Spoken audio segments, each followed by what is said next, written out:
Der Hark 57 ist ein Dauerbrandofen mit der EcoPlus Feuerungstechnik.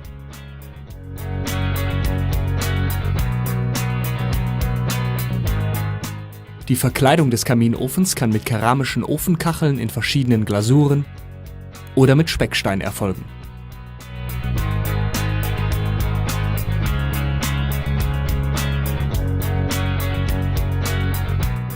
Oben in der Feuerraumtür befindet sich der Regler für die Sekundärluftzufuhr. Hinter der Vortür befindet sich der Primärluftregler sowie der Aschekasten. Der Feuerraum hat eine tiefe Gussmulde mit einem Rüttelrost. Der mit einer Spezialkeramik ausgekleidete Feuerraum wird oben mit dem Feinstaubfilter abgeschlossen.